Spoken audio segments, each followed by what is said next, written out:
Эфирда яңалыклар вакыты, студияда Лейсан Галиева. Исәнмесез, бүгінгі шығарылышның төп темалары.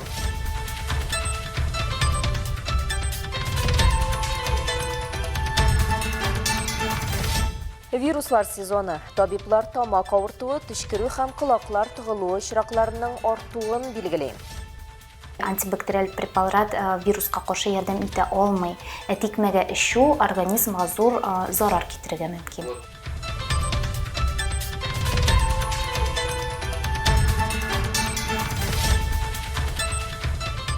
Витаминнар. Ознакай районында йөкле хатын-кызлар өчен сәламәт туклану кагыйдәләрен бирделәр. Яшыл алма, грушалар бик файдалы. Тавык, парда пешкән.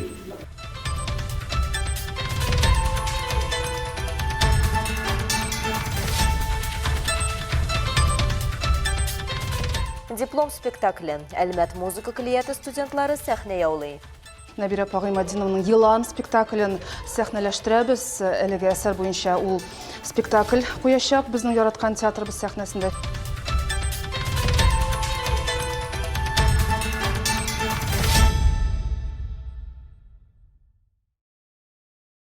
Кескене вирус йоктыру һәм бер атна авырда үткәрү типик күренеш. Соңгы вакытта табиблар кешеләрнең тамак авыртуыннан, хәлсезлектән һәм колакларның тыгылуыннан күпләп зарлана башлауларын күзәтәләр.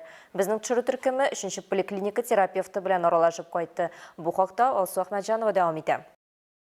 Сентябрь-октябрь айларында 3нче поликлиникага ОРВИ чире белән авыручылар саны 282 кеше булган. Медиклар әйтүенчә, былтыр аның саны 228 булган. Быел күпкә булмаса да, ләкин шулай да арткан. Ни өчен без көзен салкын тидерәбез? Һәркем шундый сорау бирә. Җавап гади. Бу температураның үзгәрүе, ябык бүлмәләрдә кешеләрнең җыелуы һәм иммунитетның кимүе. Бу шартлар вирусларның таралуы өчен уңайлы санала ди табиблар. Вируслы авыру симптомнарыннан кызышу, зәгыйфлек, авырту, яшь агу. Алар барлыкка килгәч табибка мөрәҗәгать итәргә киңәш ителә. 3нче поликлиника терапевты Айсылу Мөбәрәкшина безгә табиб рецептыннан башка авыручылар үз-үзләрен дәвалау белән шөгыльләнү очраклары турында сөйләде. Шулай итеп, алар үз организмнарын вирустан дәваламыйлар, киресенчә какшатырга мөмкиннәр. Шуңа күрә үзегез антибактериаль препаратлар куллану буенча ашыкмагыз. Башта табиб кырына килегез, сөйләшегез. Кан анализын биреп була. Бер көн эчендә әзер һәм шунда күренә вирус инфекциясымы яки бактерия инфекциясымы. Чөнки кешеләр эчәләр антибактериаль препаратларны, аның файдасын күрмиләр. Чөнки антибактериаль препарат вируска каршы ярдәм итә алмый. Тикмәгә эчү организмга зур зарар китерергә мөмкин. Айсылу Мөбәрәкшина билгеләп үткәнчә, антибиотиклар кабул итәр алдыннан организмда вируслы инфекцияны яки бактерияле инфекцияны ачыклау мөһим. Ул антибиотиклар бактерияларга каршы гына эшли, ә вируслы авырулар вакытында алардан эффект юк икән. Также распространенной ошибкой является то, что... Шулай ук еш очрый торган хата пациентларның авыз куышлыгын чайкау өчен антисептик куллану. Бу фурцилин, водород перекисе, хәтта спирт эремәсе. Аларны кулланырга кирәкми, бу бары тик тын юлын киптерә генә. Монда еш эчәргә, борын һәм авыз куышлыгының йомшак тоз эремәләре белән чайкатырга кирәк. Бу шулай ук хәлне җиңеләйтә. Потому что антисептики пересушивают слизистую. Вот. В данном случае лучше увлажнять. То есть это дробное частое питье, это полоскание мягкими солевыми растворами носовой полости, ротовой полости, что также будет облегчать состояние. Шулай ук терапевт вируска каршы дарулар темасына тукталды. Аларны авыруның беренче 2 көнендә генә кабул итәргә мөмкин. Аннары алар көчсез. Бу һәм башка тәкъдимнәрне белгеч консультациясендә генә алырга мөмкин. Вирусларга каршы туру өчен иммунитетка да ярдәм итәргә кирәк дип киңәш итә терапевт. Рационга суган, сарымсак, урман җиләге, имбир тамыры, лимон өстәргә витаминнар кабул итәргә кирәк. Көн саен сәламәтлек турында кайгырту эпидемия чорын тискәре нәтиҗәләрсез кичерергә ярдәм итәчәк ди белгечләр. Алсу Ахмәтҗанова, Вадим Тарасов, Яңалыклар вакыты, Луч, Әлмәт телекомпаниясе. Бүген Азнакай районында бәби көтүче 195 хатын-кыз бар. Алар өчен файдалы һәм мәгълүмати чаралар даими үткәрелеп тора. Аның чираттагысы витаминлы истәл исеме астында узды. Сәламәт туклану нинди була? Авырлы вакытта ничек тәмле һәм файдалы ашарга? Бу мөһим сорауларга җавапны булачак әниләр махсус презентациядә тапты. Районда игълан ителгән йөкле хатын-кызлар айлыгы кысаларында оештырылган проектның максаты булачак әниләрне сәламәт рационның принциплары белән таныштыру. Очрашуны район советының аппарат җитәкчесе Эльвира Галиева ачып, мондый мәгълүмати проектларның әһәмиятен бәян итте. Безнең районыбызда 7 октябрьдан инде авырлы ханымнар өчен айлык бара. Онда төрле чаралар уза. Бассейнда 2 көн атнасына безнең йөзү оештырылган аларга. ЗАГС бинасында мәктәп эшли авырлылар өчен. Яңадан менә безнең макияж дәресләре үтәчәк һәм фотосессия булачак инде без көтәбез аны. Кичәнең төп белгече буларак диета буенча шәфкать туташы Айгөл Хаҗиева чыгыш ясады. Ул сәламәт ашау принциплары турында җентекләп сөйләп узды. Важно обеспечить достаточное поступление фолиевой кислоты, йода, которые необходимы для формирования органов ребенка. Следует питаться небольшими порциями, избегать жирную, жареную, копченую. Шәһәрнең Акчарлак ресторанында узган чарада катнашучылар өчен табын файдалы ризыклардан бәби көтүче хатын-кызның барлык ихтыяҗларын исәпкә алып әзерләнгән. Биредә тәмле, төрле һәм витаминга бай меню тәкъдим ителде. Кыз көне пешкән яшелчәләр, җиләк җимешләр, алма, груша менә шундый яшел алма, грушалар бик файдалы. Тавык, парда пешкән. Яңа пеш алдык, паракомиктама, шунда пешкән камыр ризыклары. Безнең меню инде бу төзелде, диетический сестраның, больница диетический сестра белән. Булачак әниләр үзләрен кызыксындырган барлык сорауларга җавап алып, бер-берсе белән тәҗрибә уртаклашып һәм файдалы ризыкларның тәмле дә булуына инанып таралыштылар. 2 малай, уллары 16-14 яшь балаларга, һәм 3-нчесе кыз диделәр инде, Алла бирсә. Бик күңелле үтә. Барыбыз да танышабыз кызлар белән. Сорокларыбыз почти бер үк. Шуңа күрә алда да очрашырга көтәбез бергә балалар белән йөреп, исән-сау балаларны табырга насыйп булсын. Оештыручылар фикеренчә, мондый очрашулар яңа буын азнакайлыларның сәламәтлегенә ныклы нигез салуга ярдәм итә. Бүгенге очрашуда барысы 20гә якын булачак әни катнашты. Алар өчен мондый чаралар айлык кысаларында 7 ноябрьгә кадәр узачак. Илмира Шәрифуллина, Руслан Ярмиев, Алмаз Ихсанов. Яңалыклар вакыты Луш Әлмәт телекомпаниясы. Уку елның беренче чиреге тәмамланып та, килә 27 октябрьдән балаларның көтүп алган көзге каникуллары башланачак. Шул арада Татарстан Республикасы территориясендә балаларның юл транспорт травматизмын профилактиклауга юнәлдерелгән киң масштаблы көзге каникуллар чарасы узачак. 2025 елның 9 аенда республика юлларында 359 юл транспорт һәлакәте теркәлгән. Аларда 11 бала һәлак булган һәм 390 яраланган. Балаларны транспортта йөрткәндә аварияләр белән бәйле вазгыять аеруча борчу тудыра. Ел башыннан 9 пассажир бала һәлак булган. Юл хәрәкәтендә катнашучыларның әлеге категориясе белән бәйле вазгыять кискенләшү сәбәпле балалар күпләп була торган урыннарда балаларны йөртү кагыйдәләрен бозуларны кисәтү чаралары узачак. Хукук бозулар турындагы мәгълүмат җәяүлеләр белән алга таба профилактик эшләү өчен уку урыннары буенча тапшырылачак. Шулай ук полиция хезмәткәрләре мәгариф оешмаларында укучылар һәм аларның ата-аналары белән профилактик әңгәмәләр үткәрәчәк. Тематик лекцияләр автотранспорт предприятиеләрендә һәм башка оешмаларда узачак. Бөгелмәдә беренче лига Бөгелмә исемле фестиваль булып узды. Ул социаль актив һәм талантлы яшьләрне республиканың иҗтимагый тормышында катнашуга җәлеп итүгә юнәлдерелгән иде. Яшьләр сараенда безнең төшерү төркемендә булып кайтты. Тулырак Айсылу Миңнебаева сөйләр. Быел беренче лига Бөгелмә программасына 100 иң яхшы студент лайык булган. Алар сойлап алуның 2 этабын үткәннәр. Заявкалар кампаниясын һәм күзгә-күз әңгәмәләрне. Ә хәзер өйрәтү модульләрендә, команда активлыкларында һәм остазлар белән очрашуларда катнашалар. Монда беренче һәм икенче курс студентлары катнаша. Алар студентларның хокуклары турында беләчәк. Программа республикада һәм бөтен Россиядә үткәрелә. Бу төрле мәдәни чаралар. Беренче лига һәр вакыттагыча көз көне уздырыла. Тимур Вахапов Бөгелмә төзелеш көллиятының 2нче курс студенты. Беренчеләр лигасында 2нче тапкыр катнаша. Узган ел мин катнашучы буларак идем. Хәзер мин инде бәхетлеләрдән куратор ролендә катнашам. Барысына да эчтән карыйм, башка күзлектән. Лигада идеяны, студентлар мәнфәгатьләрен якларга өйрәтәләр.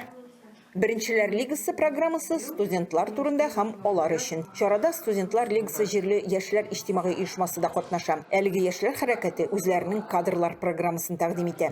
Образовательная программа для Бездә беренче курс студентлары өчен кадрлар программасы әзер. Без укучыларны студент тормышының нечкәлекләре белән таныштырабыз. Шәһәребезне яхшырак итәргә телибез. Күллият, югары белем учреждениеләрендә укучылар үз мәнфәгатьләре турында танышачак. Студентлар 3 көн дәвамында программа кысаларында барган чараларда катнашты. Мне понравились тренинги. Миңа тренинглар ошады. Квестлар иң яхшысы дияр идем. Бик кызыклы булды. Мәгълүмат күп алдык. Программаның тәмамлануы шәһәрнең барлык студентлары өчен яңа проектлар өчен башлангыч нокта булып тора. Алар хәзер үз идеяларын ничек итеп тормышка ашыруын төптән белә. Айсылу Миннебаева, Яхин, Яңалыклар вакыты, Луч Әлмәт телекомпаниясе. Әлмәт музыка клиенты студентлары исә диплом яклый башлады. Булачак театр белгечләре үз спектакльләрен тамашачысына тәкъдим итте. Ул Нәбирә Гыймаддинова әсәре буенча куелган «Йылан» спектакле. Аның премьерасы Әлмәт театрында узды.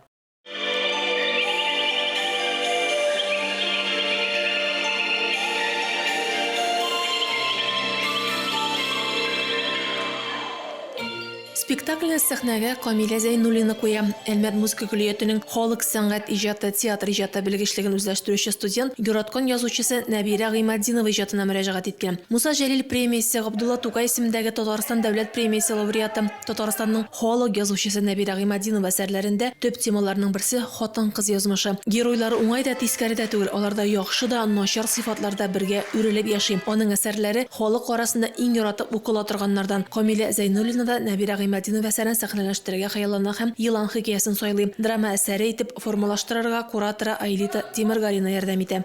Минем өчен бик тә дулкынландыргыч көн, чөнки мин бер үк вакытта кураторда һәм инде сәхнәдә уйныйм. Безнең Камиланың диплом спектаклендә без бүген инде Нәбирә апаның, Нәбирә апа Гыймаддинованың «Йылан» спектаклен сәхнәләштерәбез. Әлеге әсәр буенча ул спектакль куячак безнең яраткан театрыбыз сәхнәсендә. Шуннан да барлык нәрсә әйткәннәрне үтәргә тырыштым. Ул режиссер буларак, шуның өчен инде барсы да әйбәт булыр дип өметләнеп калам.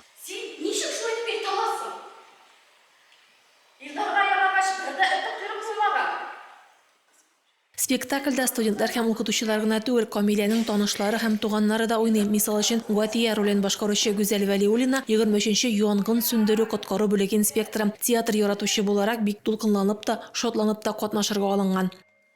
Без бит инде репетицияларны музыкальный колледжда үттек. И, ничек инде менә яшьләрне күреп, мин алардан сокланам. Шу хәтлек энергия белән мин беренче репетициядә ачык авыз белән утырдым.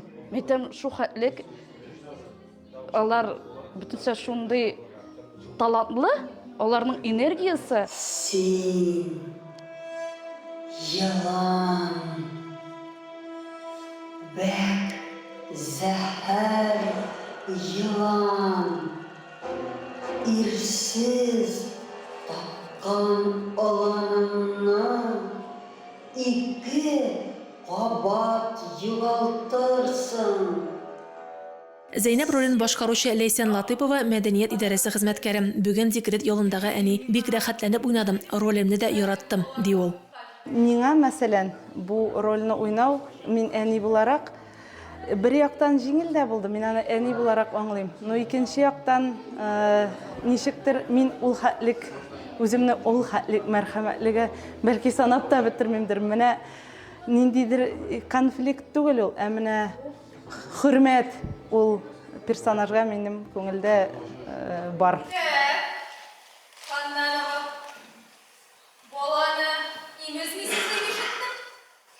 Камилә үзе дә сәхнәдә ул төп рольне, Фәһимәнең яшь чагын уйный. Дулкынлану бүтән актерларга да, режиссерларга да хас булган әйбер, дулкынлану. Ләкин мин үземнең актерларыма бик доверяю дим. Шуңа күрә минем куркынычым шуңа күрә арткарак китә. Үзем уйнагач та җыелып, бүтән көчем белән тамашачыларым, якыннарым, шуңа күрә нимәгә шуңа күрә булдырып чыгармын дип Аллага тапшырдым. Исемдә биреп өлгермәгән кызым мин. Күз турым. Кайда икән? Спектакльне тамашачылар яратып кабул итте. Димәк, кабат сәхнәдә күрешкәнгәчә. Камилә, Радифа Нугманова, Рафаэль Сафин, яңалыклар вакыты, Луч Әлмәт телекомпаниясе.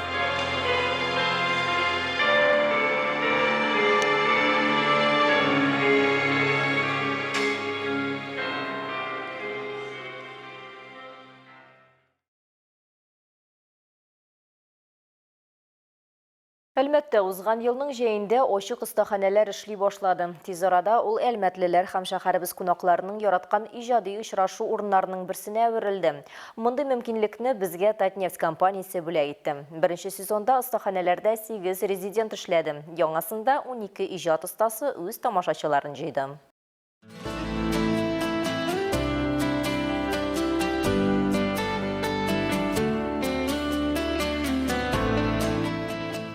Әлмәттәге ошык остаханәләр кайчандыр чыннан да техника остаханәсе булган урында урнашкан. Биредә проект кураторлары инде 2нче сезон дәвамында шәһәр һәм төбәгебез атмосферасын тагын да тирәнрәк ачу максаты белән эшләрен дәвам итә. Мастерским уже 1,5 года. Второй год реализуется программа мастерских. Бу вакыт эчендә остаханәләр чыннан да шәһәр халкы һәм сәнгать җәмәгатьчелеге өчен мөһим тирәлеккә әверелде. Гомумән, Россия контекстында үз урынын тапты. Сообщество, не только Альметьевска, но и в целом в российском контексте мастерские стали такой важной картой точки арт-институций. Ошык остаханәләрнең резидентлары скульпторлар, рәссамнар гына түгел, һөнәрчеләр дә, сүз һәм каләм осталары да. Сейчас я готовлю мероприятие, которое пройдет. Хәзер мин октябрь ахырында булачак шигъри кичәгә әзерләнәм. Берничә ел дәвамында мин телефонда стихи уж дип атаган язмаларымны җыйдым. Бу минем күзәтүләрем. Миңа аларны якыннарыма уку һәм күңел ачу ошый иде. Мин бу формаларның очрашу өчен кызыклы сәбәп булуына ышанам. Которая называлась «Стихи уж». Они это такие наблюдения про жизнь, какие-то забавные, вот, не знаю, иногда посмотришь на жизнь с юмором, да, и даже какие-то сложные моменты кажутся забавными, смешными.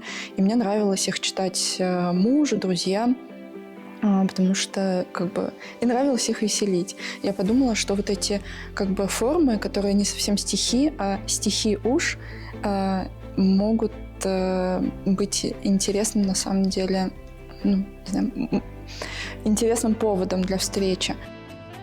Дина Нургалиева программада сүз остасы буларак катнашса, Олеся Полонова керамика остасы. Шигү буенча оста һәм иҗади шәхес буларак беренче сезонда ул чараларга актив катнашып йөргән. Быел исә керамикадан эшләнмәләре белән резидент буларак катнаша.